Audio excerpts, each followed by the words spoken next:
Praise the lord. ప్రభునామమునకు స్తోత్రములు కలుగునుగాక. ప్రభు అయిన క్రీస్తు వారు సెలవిచ్చుచున్నారు, నేను లోకములో నుండి మిమ్ములను ఏర్పరచుకొని ఉన్నాను.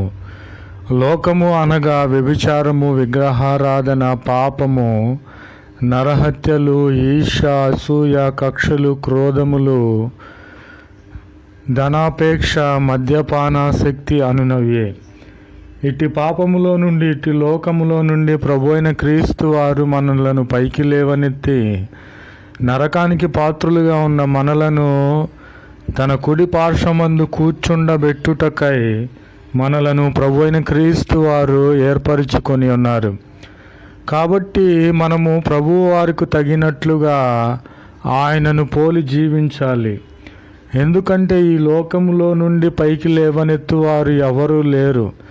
మనము నశిస్తూ ఉంటే చూసి నవ్వేవారే, కానీ మనలను అట్టి లోకములో నుండి, పాపములో నుండి పైకి లేవనెత్తు వారు ఒక్కడే, ఆయనే ప్రభు అయిన క్రీస్తు వారు. కనుక మనలను ఏర్పరచుకొని ఉన్నారు. కాబట్టి ఏర్పరచబడిన మనము ప్రభు వారికి తగినట్లుగా ఆయనను పోలి జీవించాలి. అంతేకాని మరల లోకములోనికి, పాపములోనికి వెళ్ళకూడదు.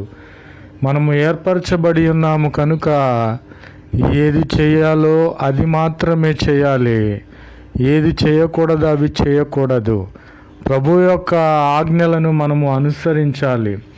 ఎందుకంటే పెంట కుప్పలలో పడి ఉన్నటువంటి మనలను, ఎందుకు పనికిరానటువంటి మనలను ఈ లోకములో నుండి, పాపము నుండి, మరణము నుండి పైకి లేవనెత్తి మనలను ఏర్పరచుకొని ఉన్నత స్థలములపైకి ఎక్కించిన దేవుడు.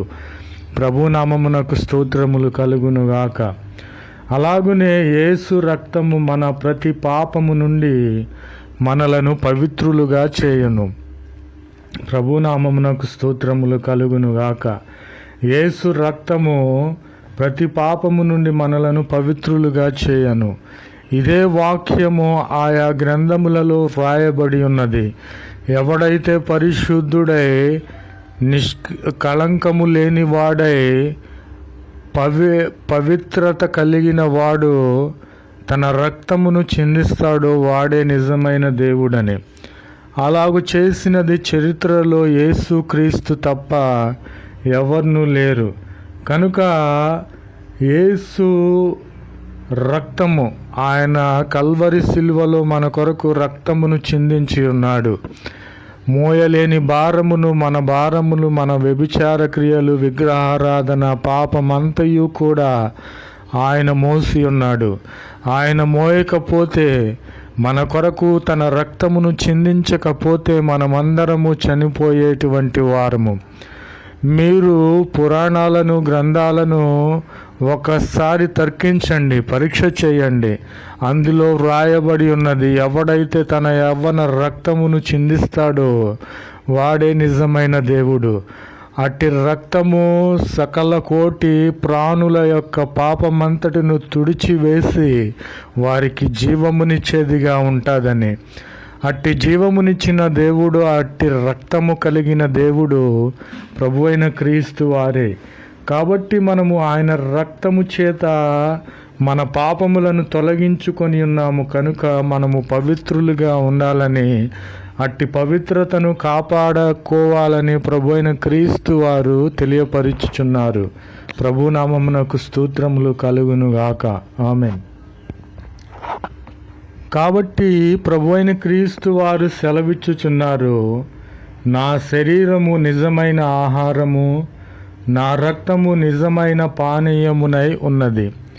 కాబట్టి ప్రభు యొక్క శరీరమును మనము తినాలి, ప్రభు యొక్క రక్తమును త్రాగాలి. మనము రక్షించబడి ఉన్నాము, పాపములో నుండి విడిపింపబడి ఉన్నాము. లోకములో నుండి మనలను దేవుడు ఏర్పరచుకొని ఉన్నాడు. కనుక బాప్తిజమము పొంది ఆయన శరీరమును తినాలి, ఆయన రక్తమును త్రాగాలి. ప్రభునామమునకు స్తోత్రములు కలుగునుగాక. ఆయన శరీరము అనగా రొట్టె, ఆయన రక్తము అనగా ద్రాక్షారసము. ఇవి రక్షించబడిన మనము ప్రతి దినము కూడా మనలను మనము సరిచేసుకుంటూ ప్రభువైన క్రీస్తు వారిని మనము పోలి జీవించాలంటే ఆయన శరీరమైన రక్తము ఆయన శరీరమైన రొట్టెను మనము తినాలి.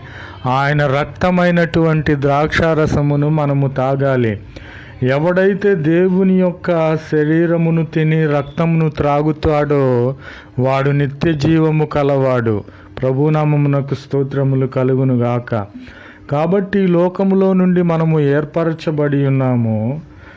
అలాగనే యేసు రక్తము నుండి మనము రక్షించబడి ఉన్నాము.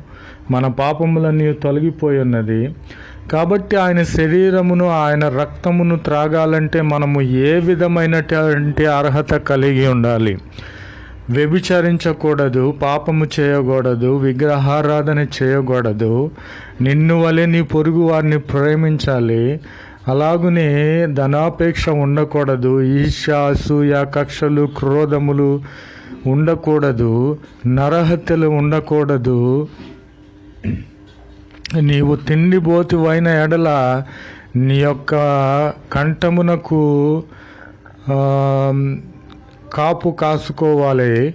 అలాగునే నీవు త్రాగుబోతువైన ఎడల, మద్యపానాసక్తివైన ఎడల మద్యపానాసక్తిని నీ నుండి తొలగించుకోవాలి.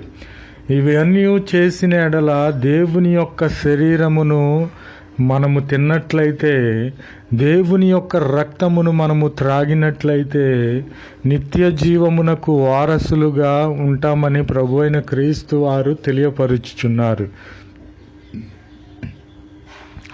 కాబట్టి నా ప్రియ సహోదరి సహోదరులారా, మనము దేవుని యొక్క బల్లలో పాలు పంపులు పొందుచున్నాము. దేవుని రక్తము అయినటువంటి ద్రాక్షారసమును తాగుచున్నాము. దేవుని శరీరమైనటువంటి రొట్టెను తినుచున్నాము. యోగ్యముగా తినుచున్నామా, అయోగ్యముగా తినుచున్నామా మనలను మనము పరీక్షించుకోవాలి. పరీక్షించుకొనిన మీదటనే మనలో ఏ పాపము లేదని మనము పరీక్షించి తెలుసుకొనిన మీదటనే మనము శరీరమును, దేవుని యొక్క శరీరమును, రక్తమును త్రాగి ఆయనను పోలి జీవించాలని మిమ్ములను ప్రభునామములో వేడుకొనుచున్నాను. ప్రభునామమునకు స్తోత్రములు కలుగునుగాక. Amen, amen, amen.